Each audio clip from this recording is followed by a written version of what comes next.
1 week before my wedding, I discovered that the man I was about to marry had been preparing my life without my consent, and an exit plan that didn't include me leaving. I didn't plan to update this. I actually hoped I'd never have to think about it again. But after reading some of your comments and sitting with memories I tried very hard to bury, I realized my original post was still me protecting him, even after everything. So here is the truth, the whole truth, and it's uglier than I was ready to admit. When I first wrote this, I said Aaron became controlling near the wedding. That wasn't accurate. He had always been controlling. He was just patient. I met Aaron when I was vulnerable.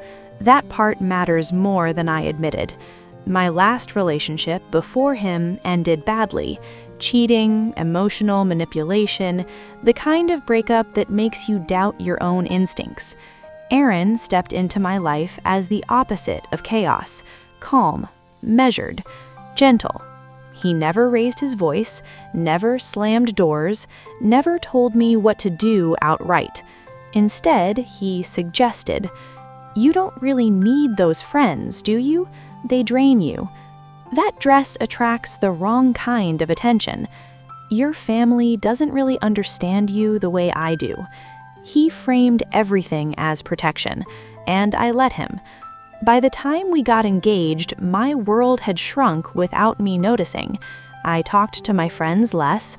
I stopped posting online because Aaron said privacy was important. I shared my location with him because he said it made him feel closer to me.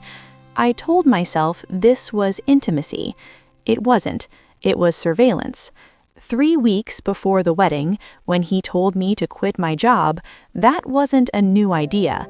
It was just the first time he said it without wrapping it in softness. When I pushed back harder than he expected, something shifted. He didn't argue. He studied me, like I'd malfunctioned. That night, while I was asleep, he went through my phone. I know because the next morning he casually mentioned a conversation I'd had with a coworker weeks earlier, one I'd never told him about. When I asked how he knew, he smiled. "You don't lock your phone," he said. "Married people don't need secrets." We weren't even married yet. The real nightmare began 6 days before the wedding. I had packed a small overnight bag because I wanted space, not to leave him, just to think. When Aaron saw the bag, his face changed in a way I'd never seen before. Flat, cold. He asked where I was going. I said my sister's. He nodded, walked into the kitchen, and unplugged the router. Then he took my phone from the counter. "You're not going anywhere," he said calmly. "You're emotional. I won't let you sabotage everything we've built." I laughed nervously and reached for my phone. He stepped back. "You walk out that door," he continued, "and I'll tell everyone why the wedding is really being canceled." I asked what he meant. He told me, casually, like discussing the weather, that he had screenshots, edited ones, messages made to look like I was cheating, photos cropped to imply intimacy that never happened. "You know I work in tech," he reminded me. "People believe what they see." My mouth went dry. That night, he locked the bedroom door.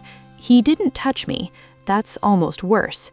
He lay beside me, scrolling on his phone while I stared at the ceiling, too afraid to move. At one point, he said softly, "You know, once we're married, none of this will be necessary. You'll settle." Settle. Like a wild animal. The next morning, he went to work like nothing happened. He forgot one thing. He forgot that fear can sharpen you. I waited 10 minutes after he left, then grabbed my laptop.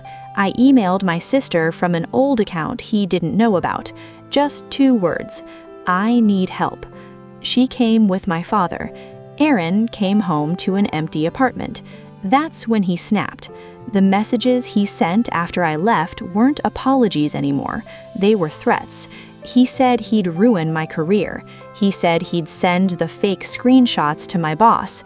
He said no one would believe me because he was calm and I was unstable. Then he sent one final message. "You should have stayed.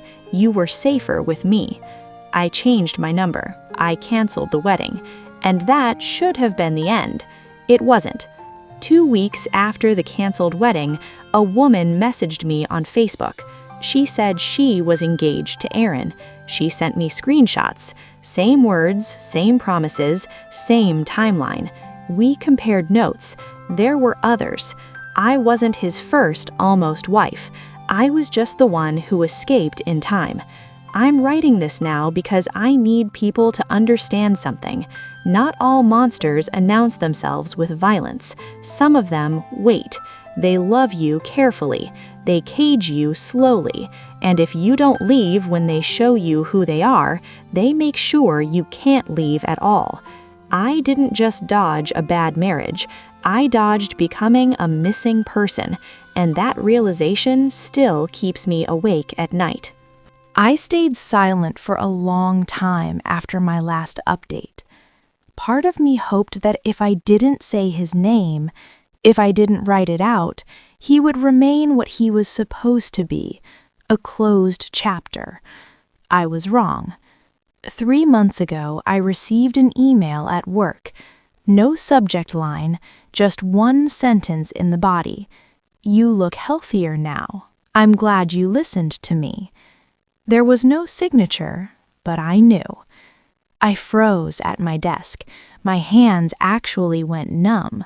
He wasn't blocked because I didn't even know this email existed.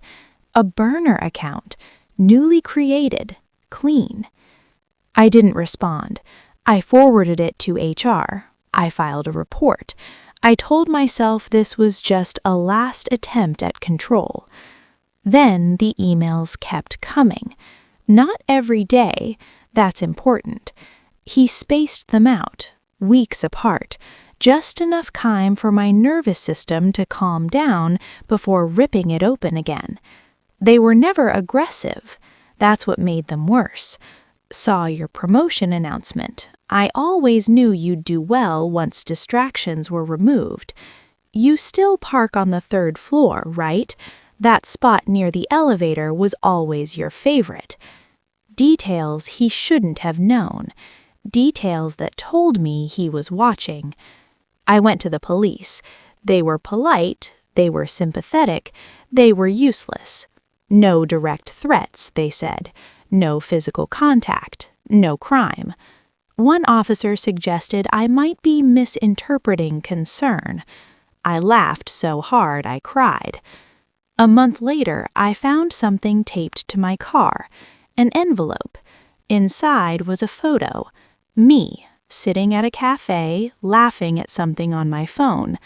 On the back, in handwriting I recognized instantly, "See, you smile more when you behave." That night, I didn't sleep. I sat on my couch with the lights on until the sun came up, replaying every moment I'd ever underestimated him. I moved apartments, changed my routine, deleted social media. For a while, it worked.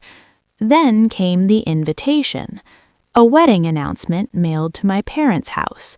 Aaron's name, a different woman, a date, 6 months away.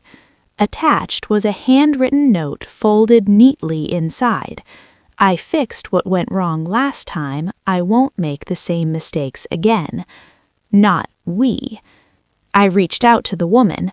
I didn't know how to say it. How do you warn someone without sounding insane? I sent facts, screenshots, timelines. She replied 2 days later. He said you were unstable, that you'd try this. Then she blocked me. I sat on my kitchen floor and realized something that made my stomach drop. I had done everything right, and it still wasn't enough. The last contact came 1 week ago. A voicemail. No words, just my old ringtone playing faintly in the background. The one I used years ago. the one I hadn't heard since I left him. It lasted 7 seconds. That was all. I'm posting this final update because I need it on record, not for him, for me. If something ever happens, if I disappear, if my name shows up attached to a headline that makes people say that's terrible, then I want this story to exist somewhere outside my body. He resurfaced. He never changed. He just learned to wait longer. And if this truly is my final update, then let it be this. Leaving didn't end the story. It just stopped him from deciding how it ended. Subscribe for more real story. Thanks for watching. After my last update, a few people asked why I stayed as long as I did, why I didn't see it sooner. I didn't answer then, because the truth is uncomfortable. Nothing felt wrong all at once. It happened in increments so small they felt reasonable. Like the time he insisted on driving everywhere because he said I was too distracted behind the wheel, or when he offered to manage my passwords because I was bad at remembering them, or when he suggested joint accounts early because what's mine is yours. I gave him access because he made access sound like trust. By the time I realized how little privacy I had left, I couldn't pinpoint when I'd agreed to give it up. There was an engagement party story I deliberately left out. 2 months before the wedding, my friends surprised me with a small gathering. Aaron arrived late. When he walked in, the energy in the room shifted, not dramatically, just subtly, like air pressure changing. He watched me talk, not casually, not fondly, assessing. Later that night, he pulled me aside and asked why I laughed differently around my friends. I didn't understand the question. "You're louder," he said. "I don't recognize that version of you." I joked that maybe I was relaxed. He didn't smile. I don't want to compete with people who bring out parts of you I can't control. That sentence didn't scare me then. It does now. After I left, my father went back to the apartment with a locksmith to retrieve the rest of my belongings. What we found changed everything. In Aaron's home office drawer was a folder. Inside were printed documents, a proposed budget with 0 income listed under my name, a relocation plan for a city I'd never agreed to move to, a draft email addressed to my employer, never sent, explaining my decision to resign due to mental health reasons. There was also a handwritten list, rules. Simple ones. No unapproved travel. Shared devices only. Public disagreements reflect poorly. Privacy damages unity. I recognized his handwriting immediately. He had planned my disappearance from my own life, down to bullet points. I started therapy after everything ended. Halfway through my 3rd session, my therapist asked a question that made me feel sick. "Did he ever test your reactions?" Yes. He'd cancel plans last minute and watch how upset I got. He'd say something cruel, then apologize just enough to see if I'd accept it. He'd disappear for hours and reappear calm, curious about my panic. None of it was accidental. He was mapping my limits. People think survival stories end when the danger leaves. They don't. They end when the survivor stops editing themselves for the comfort of others. I don't know if Aaron is still watching. I don't know if the woman he's engaged to will get out. What I do know is this. The scariest part wasn't the threats. It wasn't the stalking. It wasn't even the realization that I had been chosen because I was vulnerable. It was understanding how close I came to agreeing to all of it, because he never asked for it all at once. He asked for it slowly. And if I hadn't left when I did, I don't think anyone would have noticed when I finally stopped being myself. This is the last addition I'll make. Not because the story is over, but because it's finally no longer his to control.